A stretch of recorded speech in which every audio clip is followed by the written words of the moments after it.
Hello, I'm Peter Gallagher. How do you make grown men weep? Have them watch Field of Dreams, a wonderful American story about fathers and sons, second chances, and the power of dreams, all steeped in the love of baseball. Now on Page to Screen, the story of how W.P. Kinsella's first novel, Shoeless Joe, a novel he didn't even want to write, ends up with the likes of Kevin Costner, James Earl Jones, and Ray Liotta in an Oscar-nominated film. It just proves, if you build it, they will come. The novel, Shoeless Joe, is a magical tale of redemption. If you build it, he will come. The voice is so strong that he has to follow. It's a father-son story infused with America's favorite pastime. It is a very poetic language, worshipful of baseball, worshipful of America. It was constantly surprising. I sat up all night long until I finished the book. The story behind transforming this novel to the silver screen would be a dramatic one. He had three subjects that are totally taboo in the movie business: farming, baseball, and ghost. But the filmmaker's passion, this one I knew somehow, some way I was going to get it made. And the material paved the way. I had tears in my eyes when I read the screenplay, and I said, my gosh, if they can get this to the screen like this, it can't help but be wonderful. But Mother Nature had other plans. It happened that year, the greatest drought in the last 62 years.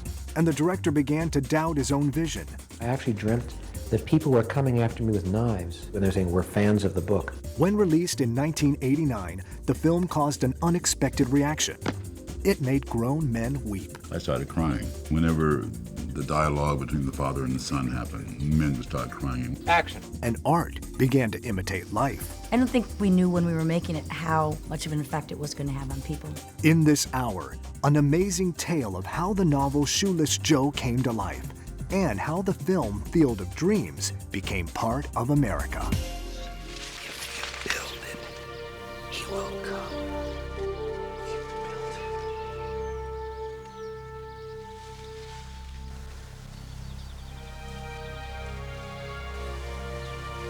The novel, Shoeless Joe, is the story of Ray Kinsella, an Iowa corn farmer who follows the commands of a powerful voice and carves a baseball diamond out of his cornfield, creating a place where miracles happen. And the voice is so strong that he has to follow. He hasn't invented the visions, and he hasn't invented the voice. And the voice has sought him out, and he's a good steward of it. He has this inspiration, and he's not quite sure what it means, but he has the faith to follow this voice and where it leads him. When Ray builds the field, his father's hero, Shoeless Joe Jackson, the long-dead baseball great, appears. And Ray immediately hopes his late father, a former baseball catcher, will come back as well. Then the voice, that of an ethereal baseball announcer, speaks again, guiding Ray on a journey. The basic story is a quest. The classic hero story is the hero has to leave home, is faced with various trials along the way and unsureness about himself and about what he's doing and why he's doing it, and then he completes the quest and comes back home. When Ray returns home, he realizes that by following the voice, he has created a miraculous place where unfulfilled dreams come true and broken relationships can mend. Shoeless Joe is a love story that is peripherally about baseball. It's about Ray and his family and about Ray and his father. It's that father-son business that keeps it going, and the idea of people following their dreams. In 1976, W.P. Kinsella, the author of Shoeless Joe, was making his own dreams come true. At the age of 41, he went to graduate school to study writing. 4 years later, he was embarking on his first novel. Like much of his writing, Kinsella's first novel was centered on baseball, America's favorite pastime. He fields a single on one hop and pegs the ball to third. How does it play? I holler down. The ball bounces true, he replies. Shoeless Joe, page 13. It is a very poetic language, a very, not just worshipful of baseball, worshipful of America, worshipful of simple life. The one constant thing in America has been baseball. It isn't about baseball. It's told through baseball. Kinsella, born in rural Canada, had grown up hearing stories about baseball from his American father. My dad had played some minor league ball in Florida and California, and so I knew how to read a box score by the time I was 7 or 8 years old. One of his father's favorite baseball players was Shoeless Joe Jackson. It's 1919, and when, after the famed White Sox fielder Shoeless Joe Jackson confessed his guilt, it's said that one weeping fan of his cried out, "Say it isn't so." Jackson was banned from the game when he and 7 other members of the 1919 Chicago White Sox were accused of throwing the World Series. I got to thinking about Joe Jackson and what happened to him after he was suspended from baseball, and I just thought, what would happen if Joe Jackson came back to life in Iowa City, Iowa, 1978? And I just went on from there. The novel's main character, Ray Kinsella, is an idealistic farmer who blindly follows the mysterious voice and plows his crop to build a ball field, risking financial ruin. Ray is encouraged by his wife, Annie, but there are skeptics, like his brother-in-law, Mark. Everybody thinks he's crazy, and nothing happens for a while, and he's wondering, why did I do this? This is totally insane. But then one day he looks out there and there's Shoeless Joe Jackson come back to life. The first-time novelist kept a prolific writing pace, writing 2 days on and 1 day off, setting self-imposed goals. I tried to write around 1,000 words every day, and if I couldn't bring myself to write, I would say, all right, what is it you do, Bill? I'm a writer, okay? Write. It was a matter of stamina, of keeping your buns on the chair. Although Kinsella had made a living selling short stories, the novel represented a bigger investment for the author. With a novel, when you're working to make a living, you have to commit a year to 18 months, and it has got to be successful. You can't write a novel that doesn't get published. Kinsella's writing is both visual and evocative. Moonlight butters the whole Iowa night. Clover and corn smells are thick as syrup. I experience a tingling like the tiniest electric wires touching the back of my neck. Shoeless Joe, page 13. It's sight, sound, taste, touch, and smell are what stories are all about. I mean, that's very consciously done. Kinsella's writing also has a fantastical quality filled with magical moments. Characters morph from young to old before one's eyes. Ghostly baseball players travel through space and time to play again, and an intangible voice whispers commands.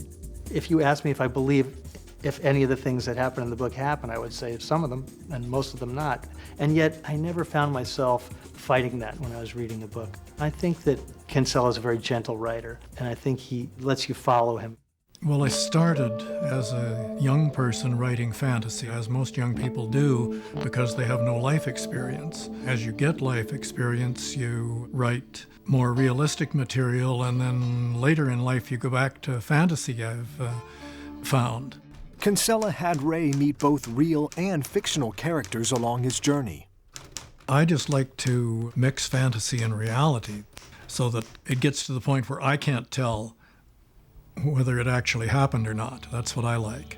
Kinsella had been wanting to write about J.D. Salinger, the author of The Catcher in the Rye. At the urging of the voice, he had Ray kidnap the real-life reclusive author. Salinger was just such a great subject. You can actually talk to him about his writing and why he doesn't write anymore. Kinsella also introduced an obscure baseball player he found in the baseball encyclopedia, Archibald Moonlight Graham, who had the misfortune of never having a chance at bat. And I just thought, what an incredible name. This is better than any character I could ever create. Kinsella made up other characters, like Eddie Sissons, who pretends to be a Major League Baseball player, the world's oldest living Cub.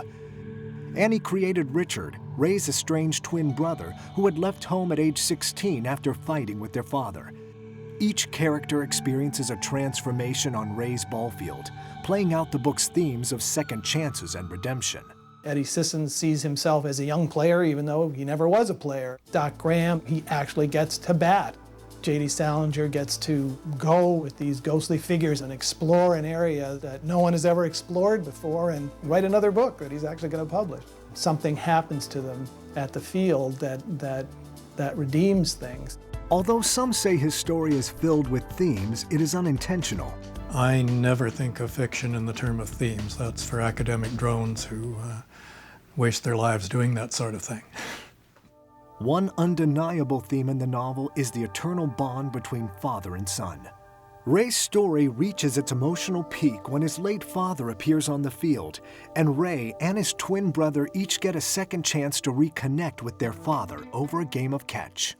You risk everything to do it, and what happens is your dream comes true, and ultimately you're rewarded beyond your most wildest dreams. The father-son relationship was the thing that people liked most about the novel. It took 9 months to complete the novel, and when W.P. Kinsella was done, he sent his work to Larry Kesenick for review. Kesenick believes so strongly in Kinsella and his writing that he told Kinsella he was an editor at Boston's prestigious Houghton Mifflin publishing house, although he was just an assistant. It was pretty funny that I was kind of playing a big-time editor here when I didn't really have the position at that point. But I thought, if the book doesn't get published by Houghton Mifflin, he's still got a novel. He can still take it to someone else. But the editors at Houghton Mifflin loved Shoeless Joe. Everybody who read it, I mean, it was just amazing. Just the immediate response was, wow, this is really delightful. I mean, it's just wonderful. W.P. Kinsella was awarded the prestigious Houghton Mifflin Fellowship, presented to unknown or comparatively unknown authors displaying tremendous promise. It had a certain stature in the industry. People recognized it as something that wasn't given lightly because it was not given annually. It was just given when people felt there was a book that was good enough and fresh enough to win the award. The novel was slated for publication on April 12, 1982, to coincide with the start of the baseball season. Shoeless Joe sold 500,000 copies, and Kinsella went on to win several awards, including the Books in Canada Award for Best First Novel. Shoeless Joe is certainly the most successful novel that I've written. I mean, I still get fan letters after 22 years. I would get letters from guys who said, you know, I hadn't talked to my father in 15 years and I drove all the way from Kansas City to Connecticut and took him to a baseball game. Next on Page to Screen, Hollywood Doesn't Care. Wrong for the big screen. The concept is too fragile. The material would seem bloated and rather silly as a motion picture.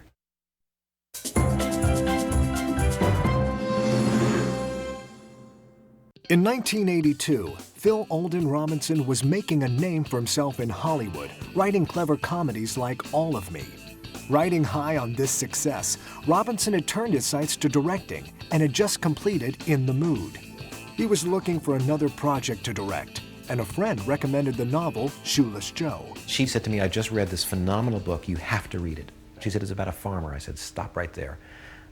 She said, what's the matter? I said, I'm not that interested. I'm a city boy. I'm not that interested. She said, no, you don't understand. He hears a voice. I said, you've just lost me twice. I'm the least cosmic person you'll ever meet. I don't believe in ghosts or any of that mumbo jumbo. I said, a farmer hears a voice isn't really for me. She said, wait, he has to go kidnap J.D. Salinger. I said, stop. There's 0% chance I'm going to read this book. I hate this story. Then he read it. It was constantly surprising and funny and emotional. It was the only time in my life that I literally couldn't put a book down. I sat up all night long until the sun came up when I finished the book. Teaming up with 2 independent producers, he was determined to turn the book into a film. But it wasn't long before his momentum screeched to a halt. Studio after studio rejected the book as completely wrong for the silver screen. Somebody sneaked me a copy of one studio's coverage where it says, not recommended. This is a charming fantasy, but the whimsical quality that makes it work on paper makes it wrong for the big screen. The concept is too fragile for the cinema. The material would seem bloated and rather silly as a motion picture. One studio did see the novel's cinematic potential. Production executives at 20th Century Fox loved the book and had swooped in to buy the film rights. When they heard of Robinson's passion for the book, they immediately signed him up to both write and direct the film. Although Robinson was a screenwriter, he had never before adapted a novel into a screenplay. The first thing that I did was to sit down and say, oh my God, what have I gotten myself into now? Now I actually have to write this thing that I've been shooting my mouth off about for all these years, and I don't have a clue how to start. I thought it would be quite difficult to adapt. I couldn't have written the screenplay myself because I just wouldn't have had any idea how to go about it. Robinson began by tearing out the pages of a paperback copy of the book and pasting them into a binder. I had underlined a lot of things and I had made notes in the margins. And so I literally started typing Kinsella's prose as my scene descriptions. But his first stab was disappointing. Robinson was falling prey to the adaptation trap of being too loyal to the book. He anxiously presented his first pass to Scott Rudin, a Fox executive. He said, "Congratulations, you've just written Bill Kinsella's first draft of the screenplay. Now write your first draft." I thought the book had a delicate story, and I don't think that most movies lend themselves to that kind of nuance. What concerned me most about bringing that story to the screen was dealing with the players as ghosts. I was concerned that the filmmaking process would be too overt for that story point. Robinson called upon the tricks of the movie trade to make the book work as a film. He streamlined the story to focus on Ray and his father. My changes from the book were that the father showing up should not be something that Ray asked for in the beginning of the movie, as he does at the beginning of the book. The father showing up should be a surprise to Ray and to the audience. The second thought I had was it should be the ending. Robinson then eliminated Richard, Ray's twin brother, transferring his father-son rift to Ray, the main character. By having Ray and his father fall out over baseball, their eventual reunion would be much more dramatic. Robinson made their final fight about Shoeless Joe. What was the awful thing you said to your father? He said I could never respect a man whose hero was a criminal. Who was his hero? Shoeless Joe Jackson. Son of a bitch died before I could take it back.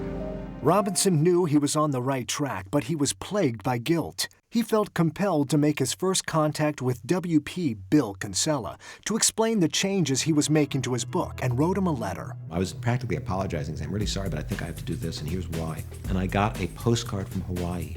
"Dear Phil, do whatever you have to make it a movie. Love, Bill." Robinson jumped back in.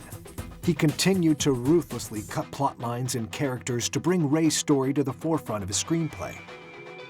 There were scenes in this book that I refer to as cul-de-sacs, things that didn't advance the plot. Those are the first things I cut out. The world's oldest living cub, the twin brother. And so you have to be ruthless. I just felt, I've got to move those aside and focus on Ray's story. How does Ray get from the beginning to the end? One character suffered a major alteration. Robinson transformed the controversial and reclusive author J.D. Salinger into a fictional character, Terrence Mann. I didn't want to have J.D. Salinger as a character in the movie. It works great in the book, but if we mix a non-fictional character with a fictional character, that makes the world less real. I wanted the world to be completely realistic. Robinson struggled with this drastic choice. He was tied to the book and kept writing thinly veiled versions of the Salinger character until he chose an actor for inspiration. I had just seen Fences on Broadway, in which James Earl Jones gave one of the most powerful performances I've ever seen in my life. I came out of it saying, that's a man. He was so strong and so real. I'd like to see Ray have to kidnap James Earl Jones. Using James Earl Jones as his muse, Robinson wrote his new character in a matter of minutes. Robinson made his new character an iconic radical journalist from the 60s who is now burdened with cynicism.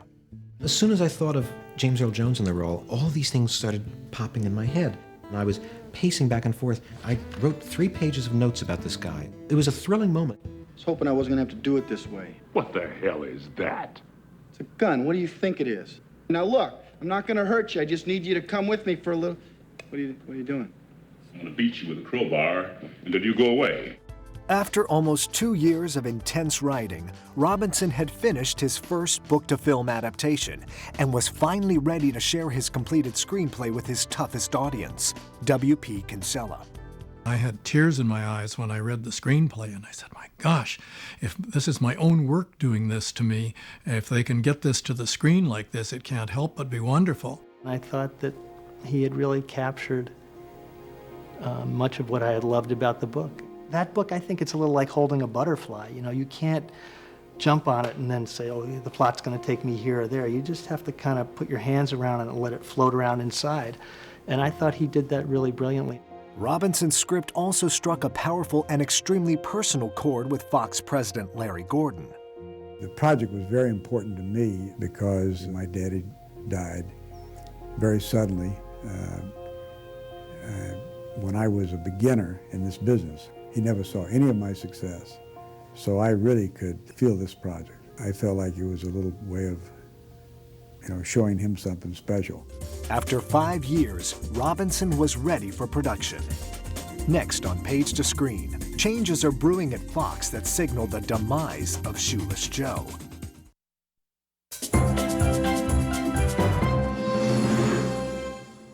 Welcome back. I'm Peter Gallagher.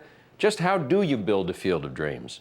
Well, start with a long 4th of July weekend, hire one Hollywood construction crew, get some extra hands from the local high school baseball team, level a field of corn, add 28 truckloads of dirt and almost 19 square miles of sod, and pray for rain.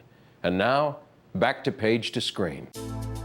Phil Alden Robinson had spent 5 difficult years trying to turn the whimsical novel Shoeless Joe into a Hollywood movie. But just when it seemed his passionate pursuit would pay off, a shakeup at Fox derailed the project. The studio was no longer interested in Shoeless Joe. Larry Gordon, who stepped down as studio president, took the property with him as part of his departure deal. One thing I knew when I read that script, that I'm going to make this movie. Somehow, some way, I was going to get it made. With Fox no longer involved, Gordon and his brother Chuck pitched Robinson's screenplay around Hollywood. Unfortunately, he had 3 subjects that are totally taboo in the movie business: farming, baseball, and ghost. We got thrown out of every studio in town.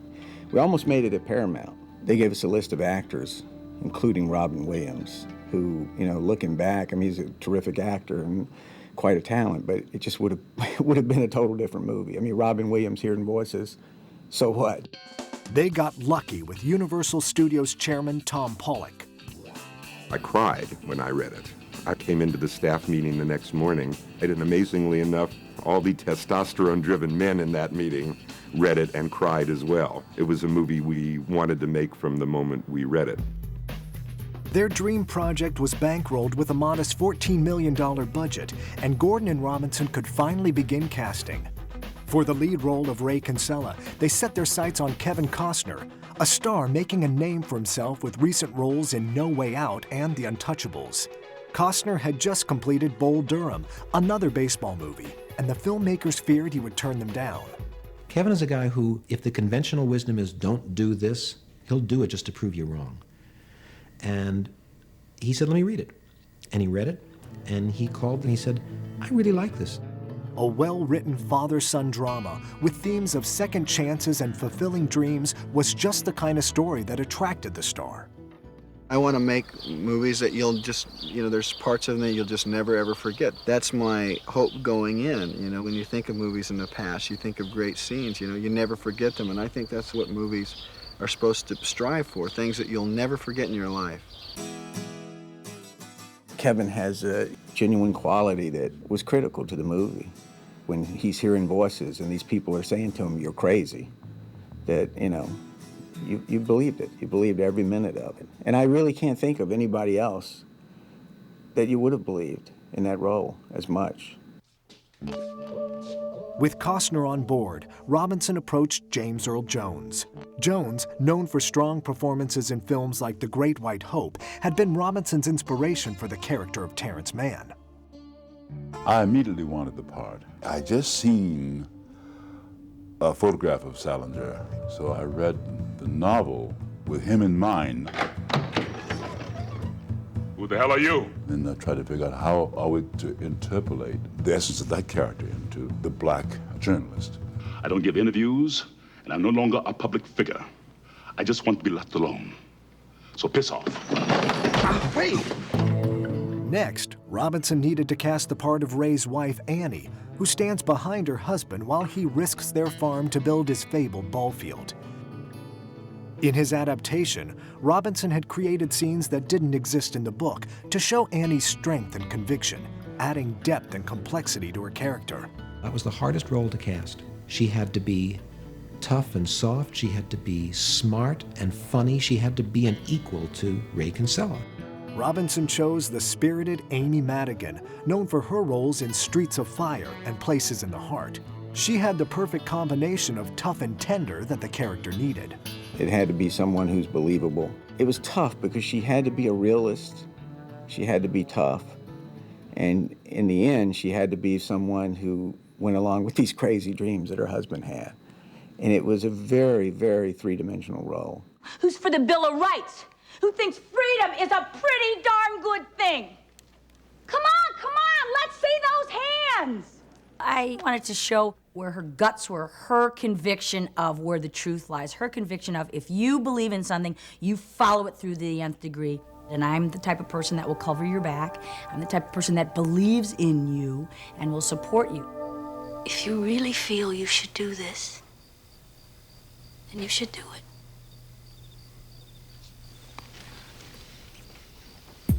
Next, Robinson needed to find the perfect Shoeless Joe Jackson. Ray Liotta, who had broken into feature films with a mesmerizing role in Jonathan Demme's Something Wild, caught their attention. I wanted to find a guy who could, without working too hard at it, carry mystery about him. And there's few people who do that as well as Ray Liotta.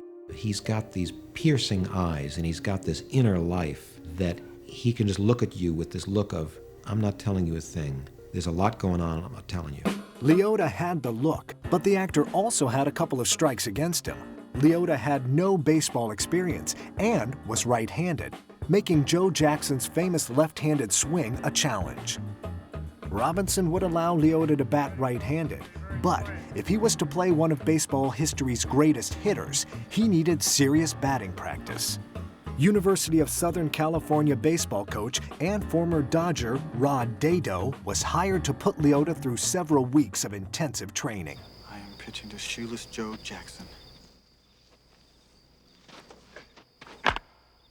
And Ray worked really hard and developed a beautiful swing. And the scene in the movie when Ray is pitching to him and Liotta hits the ball right back at Kevin, that really happened. He hit a line drive right at Kevin. Kevin sort of fell down in shock. Yeah, you can hit the curveball. And stayed in character and went with the scene. It was a pretty great moment. The role of Annie's skeptical brother, Mark, went to another feisty redhead, Timothy Busfield, from the television hit 30-something. Ray, you're bankrupt! I'm offering you a way to keep your home because I love my sister. Now my partner... He loved his family, and he couldn't fathom their choice. And it was not because he was a selfish, self-centered guy. He was a guy who was a normal guy. And then I realized, well, maybe that's what we need. Maybe I can help the movie if I'm that normal guy that everyone has to say, I don't want to be on the side of the fence with Mark. I want to go where I see the ball players. Hi. Rounding out the cast was Hollywood veteran Burt Lancaster, who played Archibald Moonlight Graham, the character who never had a major league at-bat. Cast in place, the filmmakers decided to shoot on location in Iowa, the nation's corn capital and the setting of the book. They began the arduous task of finding the perfect farmhouse to suit Kinsella's novel. On the north veranda is a wooden porch swing where Annie and I sit on humid nights, sip lemonade from teary glasses, and dream. Shoeless Joe, page 4. After scouting over 200 farms, the filmmakers decided on a farmhouse in Dyersville, Iowa, just outside Dubuque.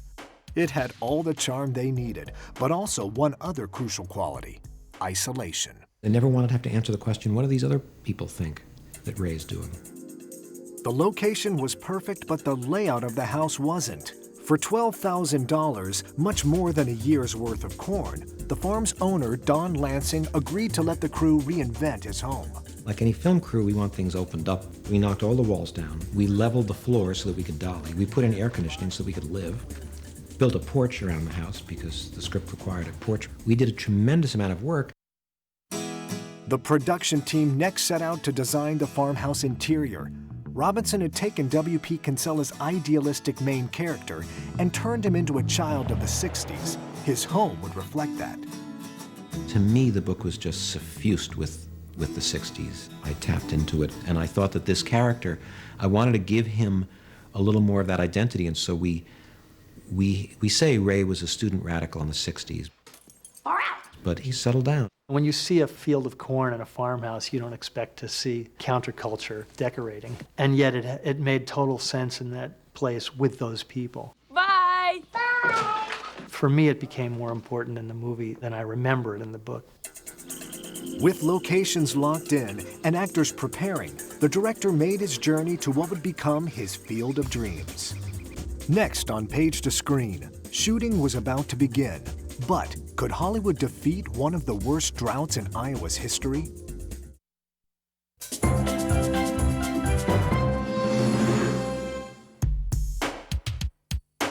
In May of 1988, 200 cast and crew members descended on Dyersville, Iowa. Shooting began on street scenes and farmhouse interiors. I've never felt so much pressure in my life as when someone says to you, okay, here's the screenplay that you've been shooting your mouth off about. Don't make any changes. Go shoot that. We'll get you the best cast you want, whoever you want. We'll give you the crew you want. Go make the movie. Stand by. I had no excuses if this didn't work. And action. Robinson had no idea what lay ahead.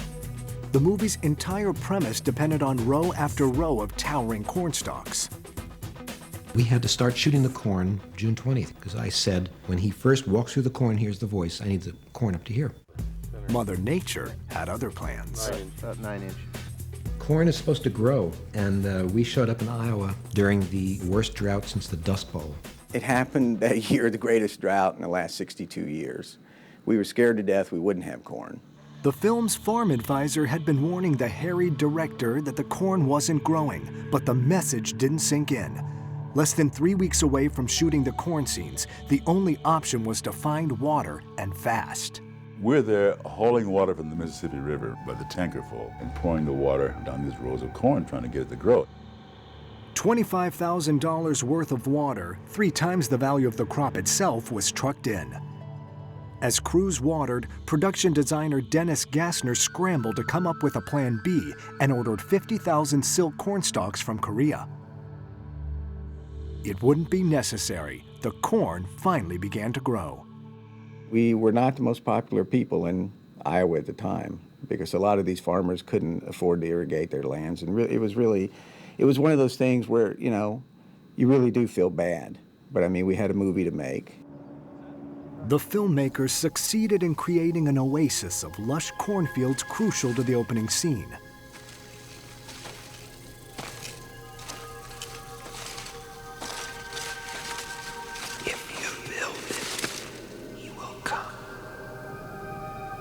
The corn grew so well that by the time they shot the scenes, the corn was taller than their star. So the crew rigged a path of wooden boxes for Costner to walk along. Due to the brutally tight schedule, the moment these scenes were complete, it was time to chop the corn down to create the field where the entire movie culminates. The place where each character experiences their moment of redemption and transformation.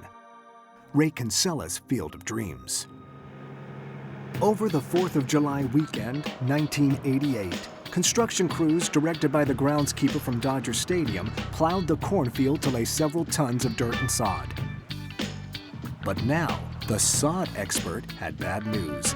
Without enough time to set, the grass would die. I said, help me out here. What do we do? He says, you do the same thing I do at Dodger Stadium. You paint the dead grass. And so this movie is not a field of dreams. It's a field of dead painted grass.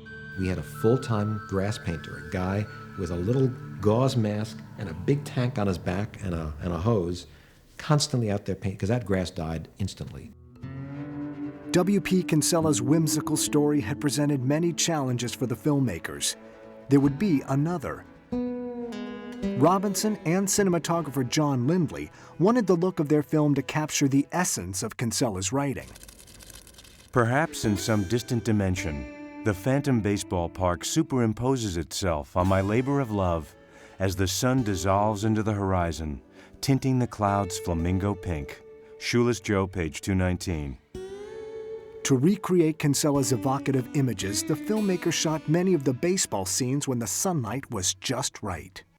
And so we shot a lot of the movie at what we call magic hour, which is a misnomer. It's not an hour, it's about 15 minutes. When you get this beautiful light, it's after the sun has gone below the horizon. Magic hour is a producer's worst nightmare, and I almost had a heart attack because seriously, it lasts about 10 minutes a day. And that required something pretty demanding from Phil and from the actors, because what it meant was we would shoot some scenes over a period of days. If a scene had 6 shots in it and they all took place at magic hour, we could only do 2 per magic hour. And I would say to John Lindley, I think it's dark enough, let's go. He says, no, not yet. And the light's going down, I say, now? He says, no, not yet. And I'd wait, and then he'd say, if you want to shoot this, you better do it right now. Let's go, let's go, let's go. You know? And we got the moments that we needed in very few takes. Can I ask you something? Is this heaven? It's Iowa.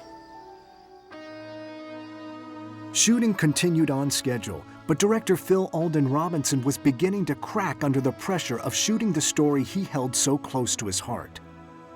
I had written this very emotional, evocative, magical screenplay from an emotional, evocative, magical book. And I was feeling so overwhelmed by the size of this production that I was losing faith in myself in terms of how I was telling the story. I actually dreamt that people were coming after me with knives. And I'm backing up from them saying, who are you? And they're saying, we're fans of the book. He's like a lot of directors when you've lived with something so long. He even had some doubts. I mean, he would say to me sometimes, I just don't know. There were days where Phil, you could see in him the weight of it all. And then you'd go to him and, you'd give him a hug and sort of rub the back of his neck and he'd put his head down and say, I just want some sushi. I just want some sushi. There's no sushi in Dyersville. It wasn't long before word reached producer Larry Gordon in Los Angeles. Somebody called Larry and said, Phil's lost it. And one day Larry Gordon called me up and he said, listen to me, you still believe in the script? I said, yeah. He said, good, you're shooting the script. Shut up, get back to work.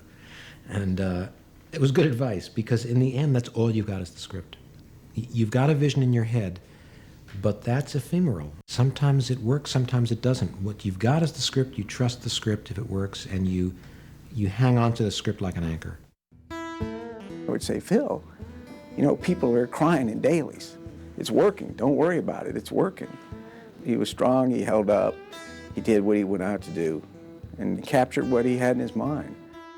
Robinson had something very specific in mind for the novel's ending, the moment when visitors descend on Ray's field to find their own redemption.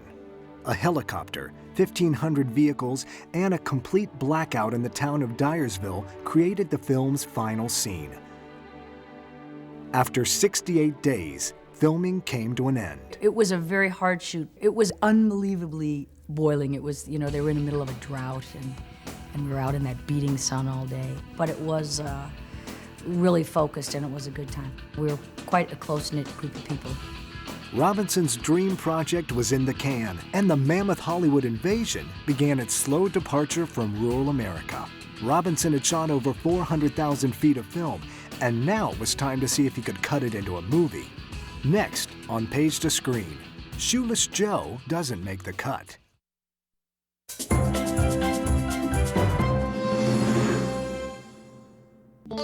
In August of 1988, it was time to edit nearly 200 hours of the film Shoeless Joe into a 1 hour and 40-minute movie, but it wouldn't be easy. Director Phil Alden Robinson wrestled with the ending of the movie, the crucial scene when Ray realizes the ghostly catcher is his late father, and they reunite to have a catch on Ray's Field of Dreams. This whole movie leads to this moment where two men shake hands.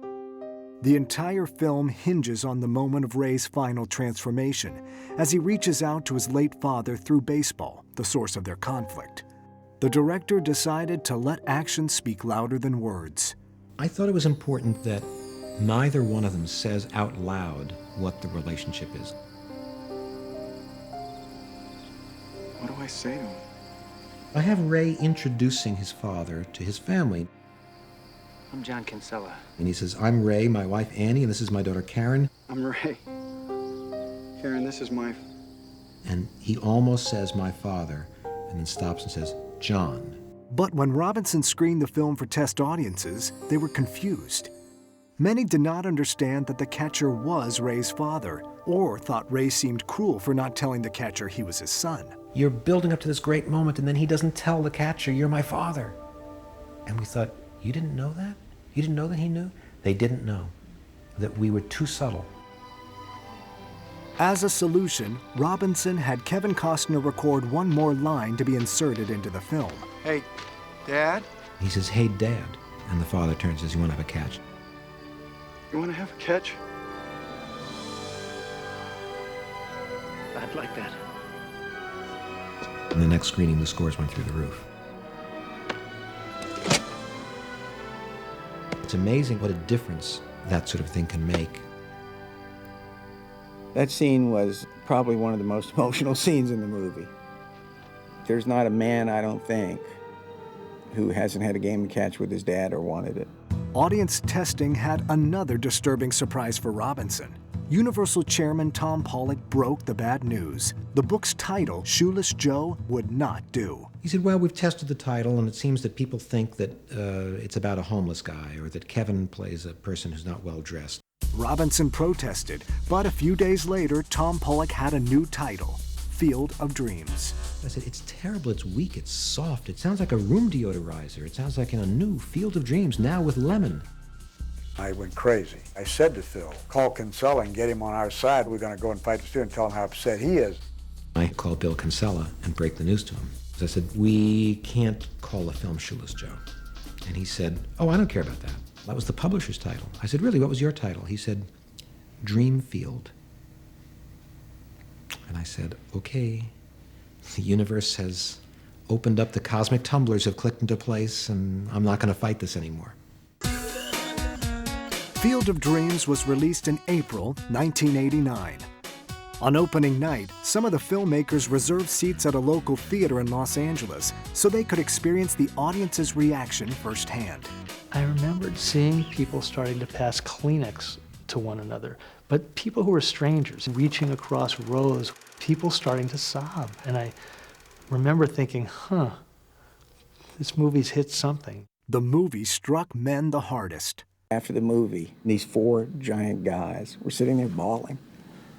It was just bizarre. I knew then, I said, boy, this is, we've got something. The minute the music started, I started crying.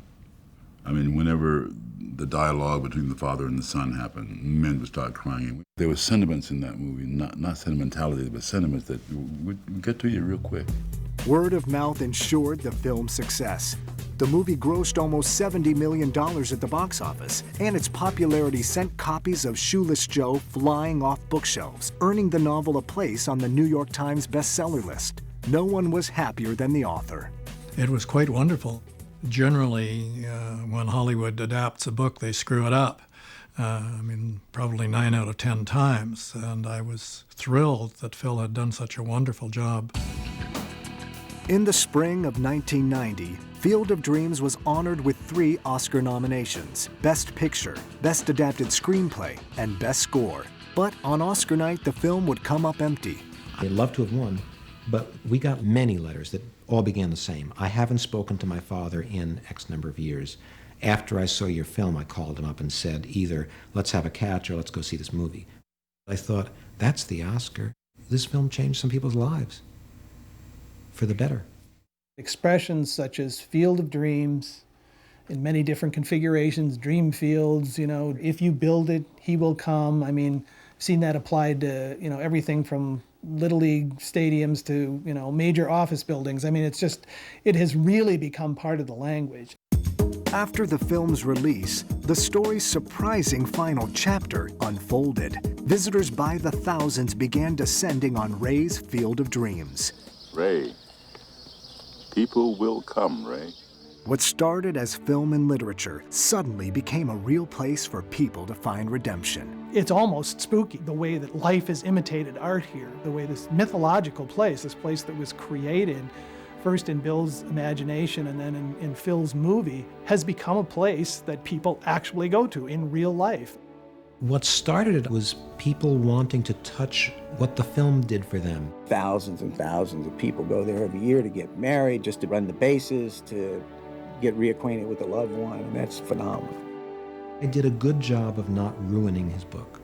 What people respond to in the movie is this fabulous story. In a million years, I couldn't come up with that story. Well, I'll never have a piece of material like that again. Movies often have unexpected consequences. Don Lansing, the Iowa corn farmer on whose land the movie was shot, met the woman of his dreams on his baseball field.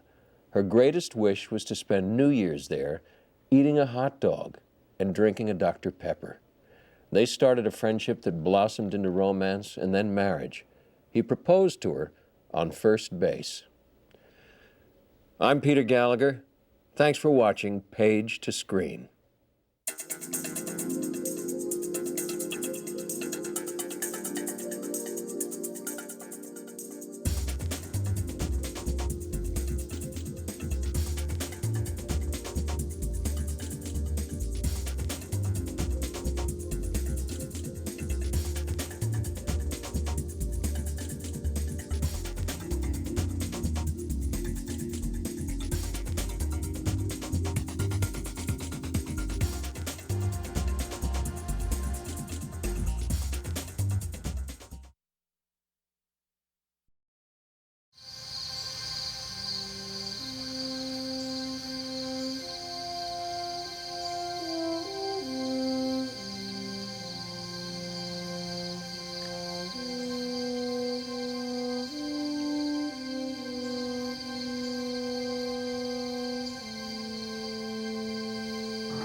People will come, Ray. They'll come to Iowa for reasons they can't even fathom. They'll turn up your driveway, not knowing for sure why they're doing it. They'll arrive at your door as innocent as children, longing for the past. Of course, we won't mind if you look around, you'll say. Good morning, everyone, and welcome to the Lansing Family Farm, also known as the Field of Dreams movie site. My name is Becky Lansing, and along with my husband, we do own this farm. As a matter of fact, this farm has been in my husband's family for some 98 years. He and his sisters were literally born inside this house. People come here with the idea of seeing the field, and once they get here, they're really able to do anything they want. They can walk in the corn, they can run the bases, they can hit, they can pitch, and it's really up to them to decide what they want to do. There's no admission, and there's no pre-planned activity, and so it's really a free opportunity for them to do whatever they want.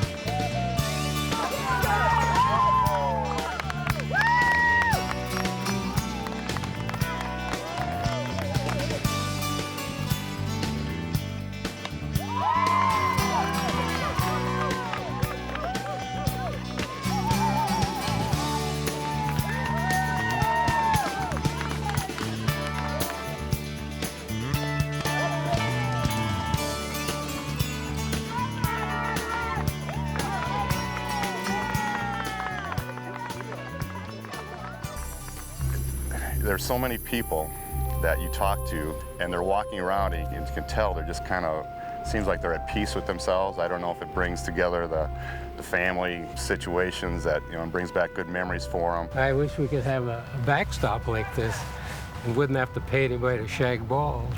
I used to get 20 cents a game to shag balls in my days, and then I'd buy a pop with 5 cents, candy bar with the other, and I'd take a dime home. Way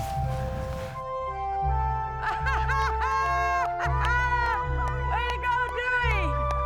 Strike him out. Let's go, Mickey. Come on, Avery, swing! Oh, my God! Thank God she's not a heavy hitter.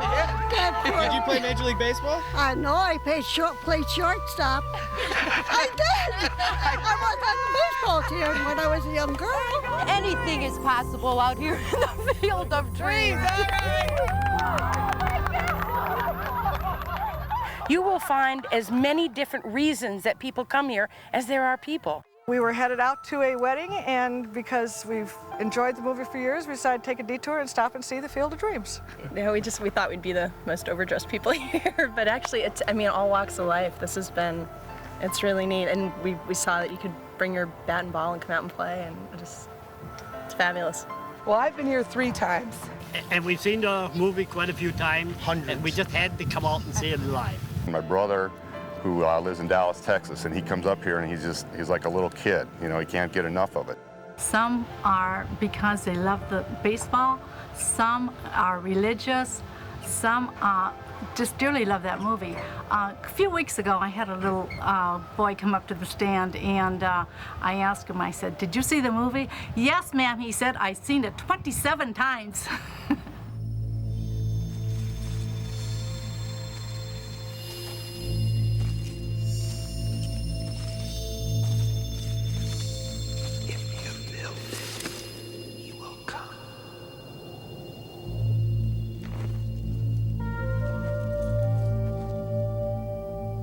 Well, I was real surprised. I mean, I got a knock on the door one day, and he told me I had a nice farm here, and he was thinking about making a movie in the area and possibly could be made here, and they caught me totally off guard. I said, "What, I used dreaming or what?" I said, and like I said, it was a big surprise. I am just a small farmer here. About the only people that knock on my door is a bill collector or salesman. When we were standing at the farmhouse, I was with the production manager and Dennis Gassner, the production designer, and the location manager, and they were saying, "Where would the field be?" And I was looking around and I said, "Well, where's the sunset?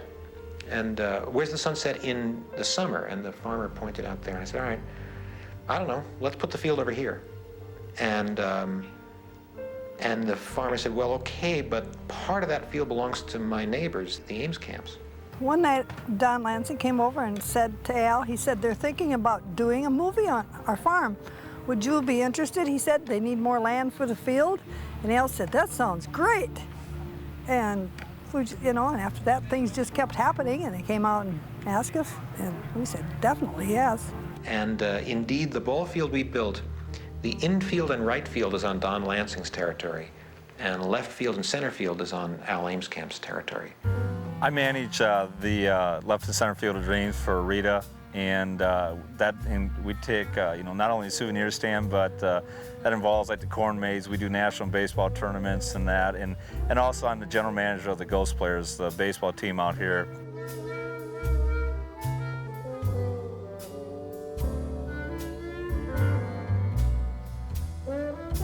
We've been together since 1989.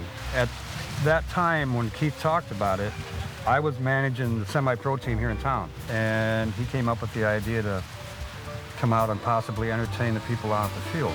21 countries later that we've traveled to, and we're still here, 15 years after. Well, we've been to Japan, we've been to Europe, we've been to Cuba, we've been to about every state in the United States. I think they bring a lot of family entertainment. I think they bring a lot of fun. They bring some of the mystique from the movie, the gentleman appearing out of the cornfield. You know, that's what the movie was about, these old ball players, and these guys do it, and they do it very well. People just come out here and they leave with a good feeling because they were able to come, they were able to see their kids out in the field playing with us and hitting the ball and running the bases and us having fun with them. Maybe we got them involved, and you know, and then they go home saying, "Boy, that was a special afternoon," and I think the main key was it was a family entertainment day. This is Left and Center Field of Dreams souvenir shop. We have a heat-activated shirt here. So with your body heat or the sun's heat, the Ghost Players come out of the corn. And we also have the mug that does the same thing when you add a hot beverage to it. These make nice Christmas gifts, you know. If you got a friend at home and you don't know what to buy for, you can always get a magic cup. They're really unique. We have Dream Dirt, and it's just actual dirt from the field. Would you like a little bag for that, please? No, I'll just put it maybe next. Thank you. I have met people from Australia and Scotland and England. Everybody kind of likes baseball or knows about baseball. And it's kind of a family-oriented thing. So families can come out here and just play baseball and have fun. The one constant through all the years, Ray, has been baseball. America has rolled by like an army of steamrollers. It's been erased like a blackboard, rebuilt and erased again. But baseball has marked the time. This field, this game, is a part of our past, Ray. It was just a great experience watching Universal Studios film this movie. We'd be the first ones here every day, and 4 hours later, Costner would show up. It was great. I mean, just see Kevin Costner drive his little Ford Mustang convertible when he come across the bridge there, and he's actually pretty good. I think he had said that he played in college, and we, during the times we had some downtime, he'd be out here playing catcher, we'd be playing pepper, and try and get a few just small pickup games or goofing around, and he's actually had a very nice swing, and it definitely looked like he knew what he was doing.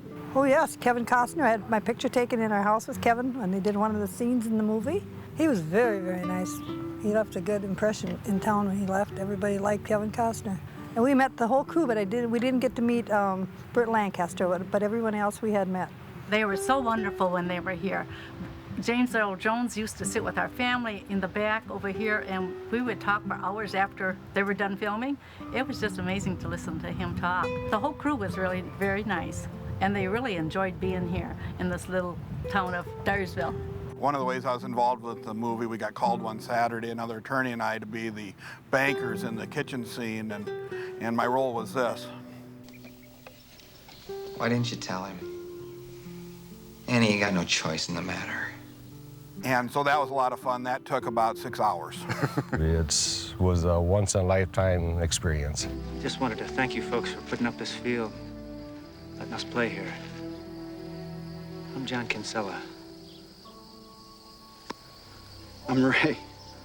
Well, I think it has to do with the magic they talk about in the film. I think it has to do with, with a son reuniting with his dad. And I think a lot of people take that from a movie and they want to come out here and see if that magic is what it's all about. There's so many great moments with that movie, and the one that really stood out was really when they was playing catch with his dad at the end. I thought that was, that was a great part of the movie. Kevin Costner supposedly playing ball with his dad out there.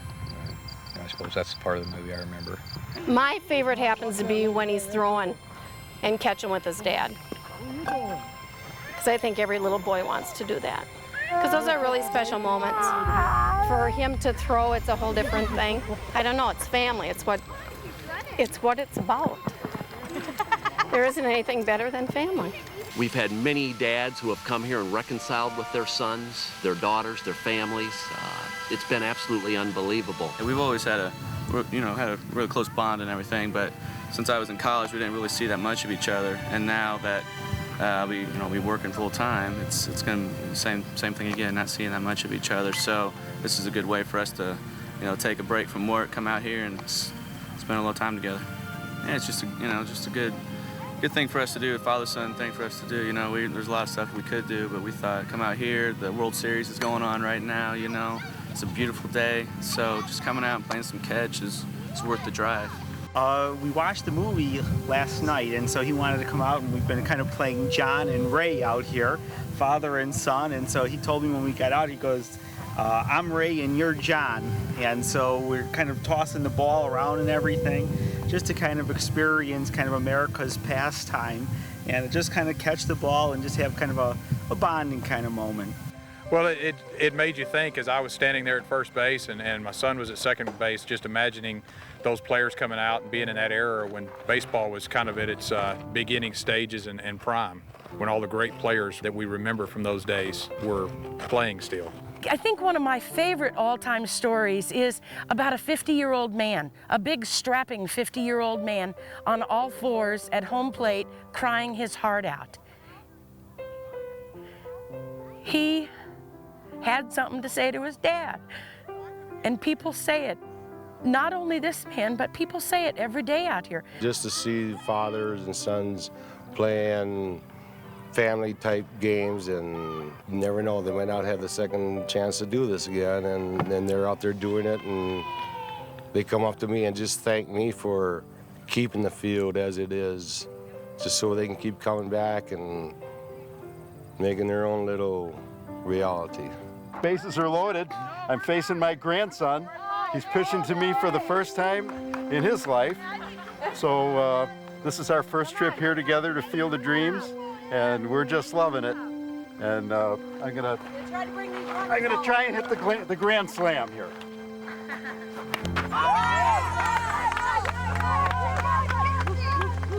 There's a magic that, unless you come and visit, you really don't know, and that's why I think people have come from not just all over the United States, but all over the world to see this field, to see if that magic, that if you build it, they will come, is actually real, and you can really feel it. And if you interview anybody who comes out here, that's exactly what happens. I think it has to do with just the way that a sport like baseball brings people together. There's always something, always some type of relationship that you can form around a sport, and especially a sport like baseball. The film really brings forth some values for families. You know, he built the field and brought it in. So I brought my kids. Right! He made it! It's a real tribute to the movie and the message that it had, and I think it has so many different messages for so many different people, and that's why it's popular, and that's why people continue to come here. It's the power of dreams, it's the power of hope, and it's the feeling that you can actually create your own destiny. That you know, if you really commit yourself to something, then your dreams possibly can come true, and that's a very powerful image for a lot of people. And I see how life has changed immensely because someone came and carved a baseball field into the heart of this family's existence. I have learned wonderful, wonderful things about what it means to preserve your land, to absolutely love your land and to care for it. And we love the field. We want to keep it going because it's such a great motivator for people, and it's just great. Like I said, how big it gets, I'm going to grow with this thing as it grows. I'm not going to force it. It's going to grow itself. People come here and leave with feelings they've never had and may never have again. And it's because of the generosity of this family who lets people on this land just to go to the place they need to go to in their hearts. It's an indescribable feeling, and I hope that everybody here today leaves with that.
What did I see, Ray? Chisholm, Minnesota. Did you hear it? Go the distance. Do you know what it means? Yes. What? It means we're going to Minnesota to find Moonlight Graham.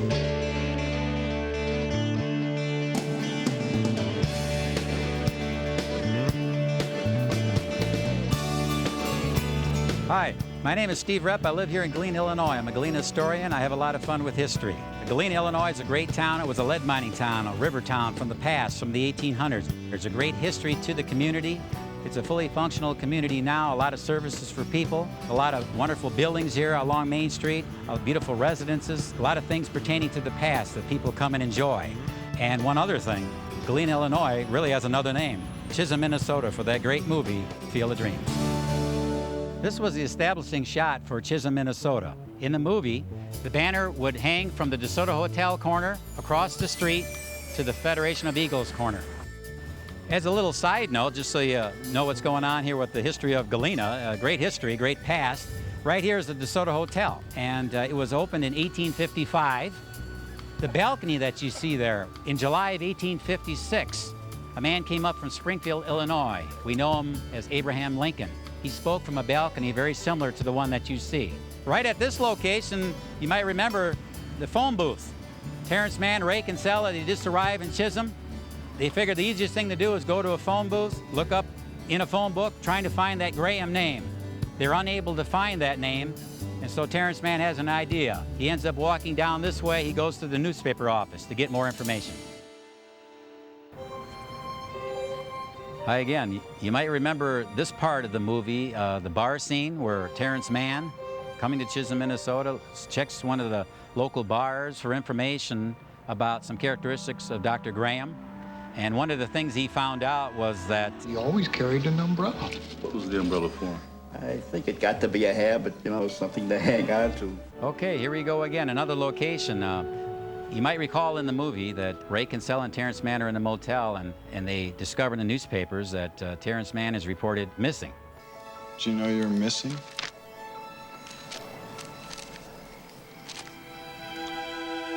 Oh.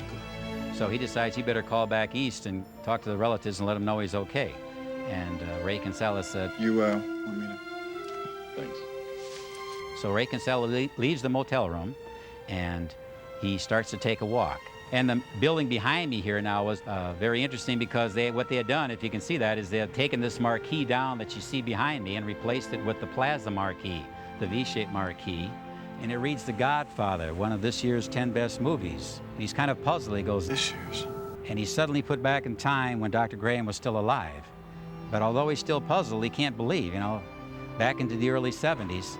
So he goes over by a plate on a car and kind of scratches the license plate to make sure that that is the right year, and it is.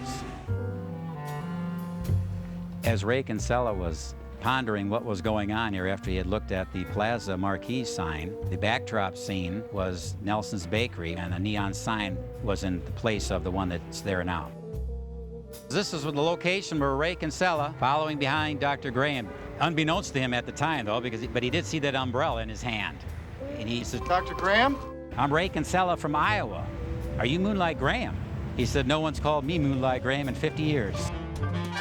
You might remember this location in the movie because this is where Ray Kinsella and Dr. Graham are on their way to the doctor's office. Here you can see the old high school steps. They lead up to Prospect Street and to the old Central School, which is now known as Galena Green. Okay, here we are now at the location in the movie where Dr. Graham had mentioned, let's walk to my office. And this is where the scene starts, the filming again, right here. His sign was right there alongside the doorway, to the left of the doorway where the bricks are. They start to walk into this doorway. If you look over at our courthouse right now, for a few seconds in the movie, that's the scene that you see right here, where I'm standing, and that courthouse is in the background. You can see the statue of General U.S. Grant. He came to Galena before the war. Later on, a house was given to him after the war, a great part of Galena's history. When they came up with the idea for Grant Park, where we're at right now, a model of the statue that you see was shown to Mrs. Grant. You can see the pose there. When she saw the hand in the pocket, she was a little bit upset. And when they questioned her about it, they could change the statue, make it a little different if she'd like. She said, no, leave it as it is. But 20 times a day, I told that man to get his hand out of his pocket. I hope you've enjoyed your visit to Galena, Illinois. It's a great town, a great past, a great history. You know what? You don't have to go back to 1865 to enjoy that history. You can just go back to 1988. Galena, Illinois, better known as Chisholm, Minnesota.